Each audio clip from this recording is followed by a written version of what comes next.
आज की ये कहानी उत्तराखंड के रुड़की की है। रुड़की हरिद्वार ज़िले की एक लोकेलिटी है जो कि काफ़ी मशहूर इलाका है। इसी रुड़की में एक गांव है झबीरन।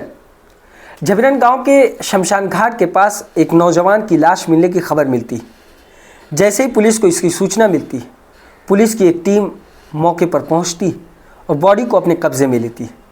शुरुआती नज़र में पुलिस को उस लाश को देखकर यह समझ में आता है कि इस व्यक्ति की हत्या की गई है, क्योंकि इस व्यक्ति के शरीर पर चाकू से अनगिनत गोदे जाने के निशान थे, यानी उसकी हत्या चाकू से गोद कर की गई थी। पुलिस लाश को देखती है और सबसे पहले ये पता लगाने की कोशिश करती है कि आखिर ये व्यक्ति है कौन। गांव के लोगों से पूछताछ की गई तो पता ये चला कि ये व्यक्ति इसी गांव का रहने वाला है और इसका नाम अंकित चौधरी है।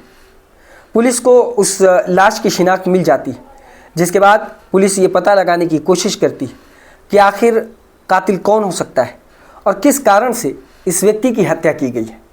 शुरुआती नज़र में क्योंकि उस लाश पे कई सारे निशान थे चाकू से गोदे जाने के, उससे पुलिस ने ये अंदाज़ा लगाया कि ये कोई छीना झपटी का मामला नहीं, यानी लूटपाट का मामला नहीं।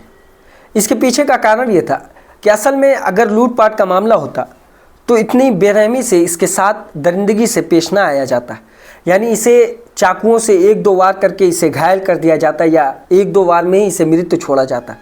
लेकिन क्योंकि उस शरीर पर काफ़ी ज़्यादा वार थे, इससे पुलिस ये अंदाज़ा लगाती है कि इस व्यक्ति की हत्या कोई पुरानी दुश्मनी के चलते की गई है। जिसके बाद पुलिस उस व्यक्ति के बारे में उसकी कुंडली निकालती है।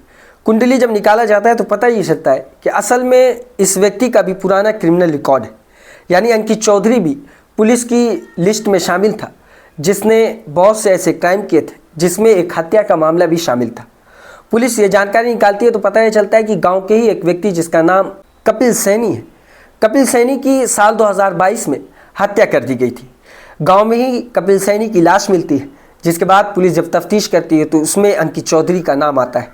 जिसके बाद पुलिस की टीम अंकित चौधरी को डिटेन करके उससे पूछताछ करती है। सख्ती से पूछताछ करने के बाद अंकित चौधरी उस जुर्म को कबूल कर लेता है और उसे जेल भेज दिया जाता है।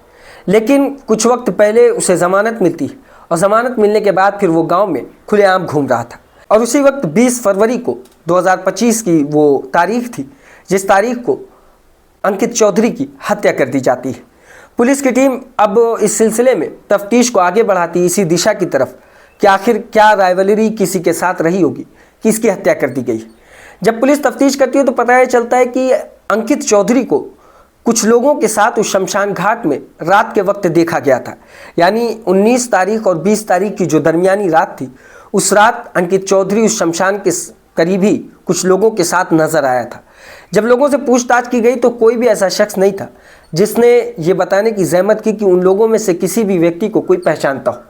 अब पुलिस की टीम अपने मुखबिरों को उस गांव में छोड़ती और ये पता लगाने की कोशिश करती है कि आखिर वो बाकी के जो व्यक्ति थे वो कौन थे।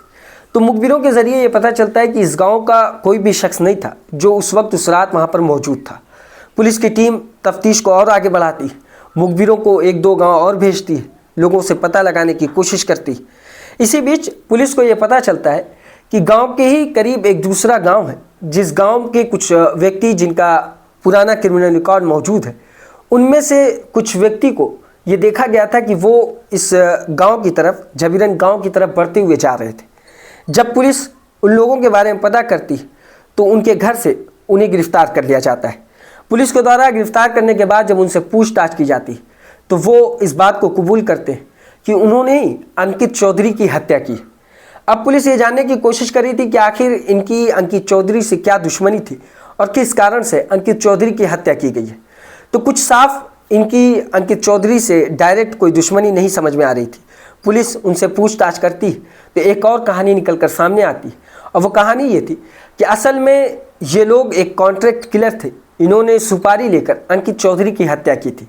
अब पुलिस ये पता लगाने की कोशिश कर रही थी कि आखिर इन लोगों को सुपारी देने वाला व्यक्ति कौन है। इसके बारे में जब उनसे पूछताछ की गई तो पता चला कि उसी गांव का रहने वाला जो कपिल सैनी था, उसके पिता ने इन कॉन्ट्रैक्ट किलर्स को सुपारी दी थी और उन्होंने अंकित चौधरी की हत्या कर दी। सुपारी 4 लाख की दी गई थी, लेकिन एडवांस अभी सिर्फ 4,000 रुपये ही दिए गए थे।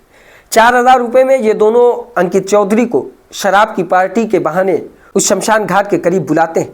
शराब की पार्टी सुनकर अंकित चौधरी उस शमशान घाट के करीब पहुंच जाता है, जिसके बाद ये लोग उसे शराब पिलाते हैं। और शराब पिलाने के बाद जब अंकित चौधरी कुछ नशे में आ जाता है तो ये लोग मिलकर अंकित चौधरी का हाथ पकड़ते हैं और उनमें से कुछ व्यक्ति मिलकर अंकित चौधरी के ऊपर चाकुओं से बेइंतहा वार करना शुरू कर देते हैं, जिस कारण से अंकित चौधरी की मौके पर ही मौत हो जाती है। जिसके बाद ये लोग वहाँ से फरार हो जाते हैं। टोटल जो कॉन्ट्रैक्ट किलर थे वो 4 लोग थे और इन चारों के साथ साथ जो कपिल सैनी के पिता थे उन्हें भी पुलिस के द्वारा गिरफ्तार कर लिया जाता है और गिरफ्तार करके जेल भेजा जाता है।